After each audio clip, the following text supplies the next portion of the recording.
हर खबर पर होगी आपकी पकड़। डाउनलोड कीजिए एबीपी लाइव ऐप। देखिए, हाथरस में पुलिस और प्रशासन की भूमिका पहले दिन से ही सवालों के घेरे में थी। ऐसा लग रहा था जैसे किसी सच पर पर्दा डालने की कोशिश हो रही है। अब आरोपियों का परिवार भी सामने आ गया है और इस पूरी घटना की एक नई कहानी सामने ला रहा है। सवाल यह है कि पीड़ित लड़की के परिवार ने अब तक जो कहा और अब आरोपियों का परिवार जो कह रहा है, उसमें सच क्या है?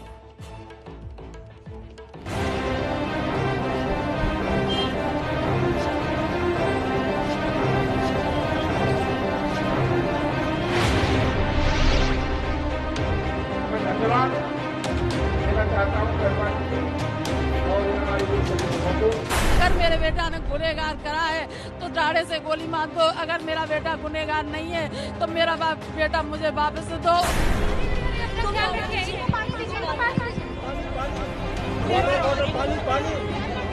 वही लोगों की सोची समझी साजिश है जो अब ये लोग मोड़ उसे नया दे रहे हैं कि ऐसा हुआ, ऐसा कुछ भी नहीं था। हाथरस की हैवानियत का सच क्या है, जिस घटना ने पूरे प्रदेश को हिला दिया, जो परिवार पिछले कई दिनों से धमकियों और डर के साए में जी रहा है, अब उस परिवार के दावों और आरोपों पर भी सवाल खड़े किए जा रहे हैं। जनता का और क्षेत्र का लोगों का कहना है कि वो बच्चे निर्दोष हैं। क्यों कि वो 14 तारीख को स्वयं चल के गई थी और उसने कहीं भी रेप और अन्य किसी बात का जिक्र नहीं किया था। लेकिन अन्य राजनीतिक दलों के लोगों ने उसको बहला के समय समय पर तरह तरह के बयाने बदलवाते गए।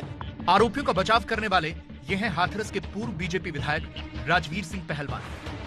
राजवीर सिंह के घर में रविवार को एक पंचायत हुई, जिसमें गांव के वो लोग इकट्ठा हुए जो इस मामले में आरोपियों के पक्ष में खड़े हैं। इस पंचायत में आरोपियों के परिवार के लोग भी शामिल हुए और उन्होंने आरोपियों को तुरंत रिहा करने की मांग की। मेरा बेटा निर्दोष है, बिल्कुल। मैं लवकुश के पास ही थी जहाँ वक्त पर ये घटना घटी है, जब लवकुश के पास में चारा काट रही थी खेत में अपने में। मेरा बेटा निर्दोष बताया जा रहा है। मैंने तो खुद पानी लाके उसको बेटा से बोल के पानी मंगाया, पानी लाके उसकी माँ के हाथ में दिया कि बेटा लो भाभी इसे पिला दो, और मेरा बेटा निर्दोष बताया। मेरा बच्चा घटना वाले दिन गांव में ना हो, वो करीब 7 बजे रोज की तरह ड्यूटी चला जाते चिल्लर पे, और घटना बिल्कुल असत्य है। जो बच्चे निर्दोष बताए जा रहे हैं सबरे के सबरे, इनमें मौके पे कोई नहीं है। और मेरा बच्चा मेरे पास गाय पिला रहा था पानी में, उसके साथ था, बाल्टी भर भर के पानी पिला रहे, नवारे दोबारे। इन लोगों का कहना है कि जिन लोगों को इस केस में गिरफ्तार किया गया है, उनमें से 3 लड़के निर्दोष हैं।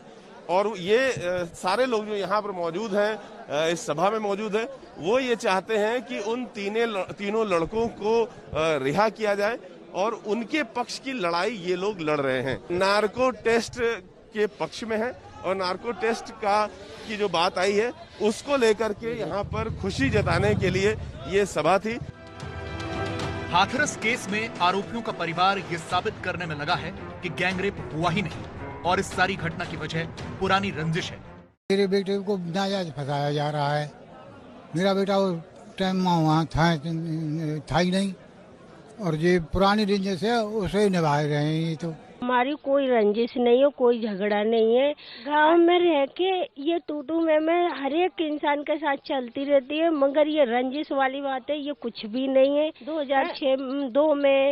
2000 में जो केस कभी कोई भी बात हुई हो कैसे भी है, तो छोटा मोटा लड़ाई झगड़ा हो गया हो तो उसको ये लोग रंजिश का नाम दे रहे हैं, ताकि ये लोग हम लोगों को इस धमकी से मतलब वो कर रहे हैं कि ये रंजिश में बदल जाए, ये सब पूरा मोड़ जाए मामला, ये सब शांत हो जाए, ये चुपचाप बैठ जाए। मगर हम लोग चुप नहीं बैठेंगे, हम लोगों को न्याय चाहिए।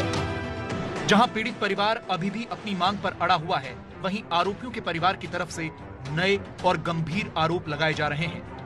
उसकी माँ ने उसके भाई नहीं मारा है, उसका भाई मार के और गठरी लेके घर पे चले गया है। मेरा बेटा निर्दोष है। अगर मेरे बेटा ने गुनहगार करा है तो दाढ़े से गोली मार दो। अगर मेरा बेटा गुनहगार नहीं है तो मेरा बेटा मुझे वापस दो और सजा उनको दो जिसने करा है। बार बार कह रहे हैं कि उसकी जांच कराई जाए, सीबीआई जांच कराई जाए, नार्को टेस्ट करवा जाए। वो अपने आप बच्चे को मार देंगे। मेरे साथ थी लड़की, कोई पर बेटी बुरी किसी को लगती है, को मार देगी। मेरी बेटी हंसती खेलती संग सोती, मेरे बगैर तो सोती नहीं थी वो।